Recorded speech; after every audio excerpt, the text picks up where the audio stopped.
as I said previously, the questions that were asked earlier, it looks like we lost Darren and Lockie, so we won't revisit those. We'll deal with those on the website. I'm here, Gav. I'm here, John. I'm here. That's a different view, and we've got you on named as Heather. Hello. There were a couple of questions that came through, Darren, that I thought you might be able to answer. Is there any research completed about pig behaviour in wet tropics, in those rainforest regions near high-value agricultural practices? Do the pigs behave the same, do you think, as they do in the areas that you've researched? Dr. Jim Mitchell's the man to ask that question. I believe he has done that work up there. I mean, to comment on the work that we've done, if pigs have got food, water, shelter, and a pretty mate, they don't go anywhere. And so, you know, they are really localised, and that's fantastic because that gives us the opportunity, if we were armed, to actually have an impact on that population. So whilst I can't definitely say what the case is further north, I would love to go up there and do it. But I would definitely be talking to Jim Mitchell. Yeah, okay, that's great. We can follow up there.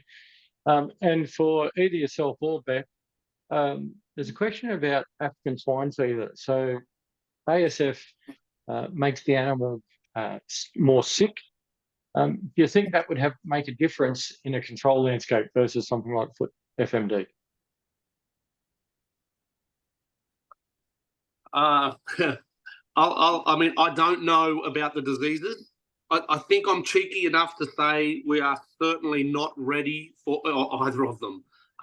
In terms of our preparedness, on ground, I'm talking about on ground, actually out there destroying pigs. Some vets tell me we've got to pick up the carcasses, which is impossible in some areas, but I totally understand the logic of that. I think there's a long way to go for us to be prepared and ready. Yeah. I don't know if Bet can help me out on that one. Look, honestly, I'm not a disease person either. I think, yeah, we're in very big trouble if either of those diseases got into Australia. Yeah. I think just to add to that quickly, that question shows that there should be a pretty solid link built fast between people on the ground doing some of this work and some of the disease specialists. I think that would be useful. Yeah, Rod's put a note in, going back to the impacts in the tropical areas. Rod's put a note into the Q&A there saying that they're tracking one pig in particular that's had a total home range of 60 hectares and spends 80% of the time in one small 15-hectare block. So that sort of matches the findings you've got there. It does. It's frustrating, isn't it? I mean, it just shows how doable this is. With good baiting campaigns, we've got the tools. We just need to be ready to implement them. And then my biggest hurdle is not how to kill the pigs. How do you motivate the people? And that leads into a question by Skeen about if an FMD outbreak did occur and you know, Lockie was engaged to go out there and implement his eradication program, how would you get positive engagement, I suppose, with local farmers and hunters? You know, how do you stop those activities from impacting your coordinated management activity? If you're saying that, you know, if you're trapping and baiting, you don't want shooting at the same time, how do you see those working together? Off the top of my head, I don't. It's a real issue because the second you've spent, you know, a week free feeding and then a hunter comes through with his dogs and scatters those pigs and you've got to start that whole process again, we need to have a really unified, you know, everybody understanding and working together. And I mean, John, the other thing we've got to remember is on these forums, we often think everybody wants to get rid of feral pigs. That is just so not true. You know, there's pigs right now being translocated to new areas so that people can not travel so far to hunt. And so, you know, we have to consider in all of this mix that people actually want pigs. They are a recreational resource. So how do we manage that? Is that massive people problem? And if we could answer that, we'd get pretty rich pretty quick. So I haven't got that answer. And Beck, the final question for the day, I'm going to put to you. You may not be able to answer it, so that's fine. There has been a question put on around whether there is research into biocontrols or some method to impact the fertility of the pigs so that we can reduce that reproductive rate. Do you know? Are you aware of anything happening in that space? No, I'm not.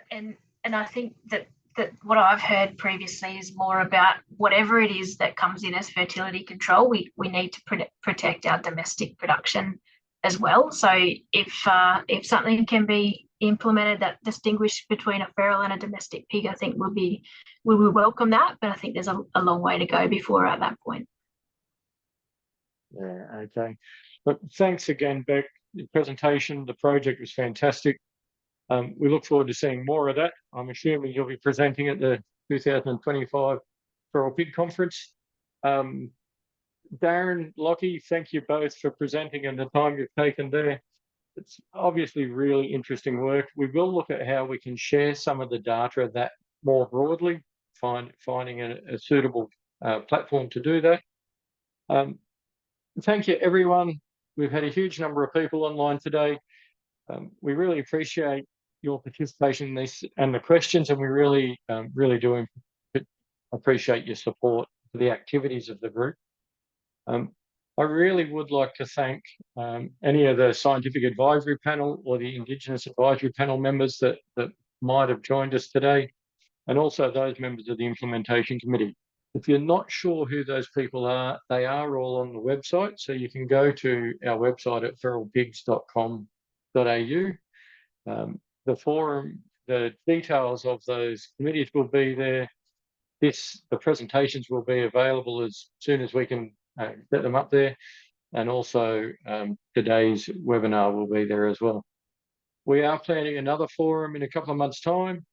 If you've got particular questions, topics, or if you've got projects you'd like to highlight, please feel free to get in touch with Heather, and we'll fit that into the upcoming program.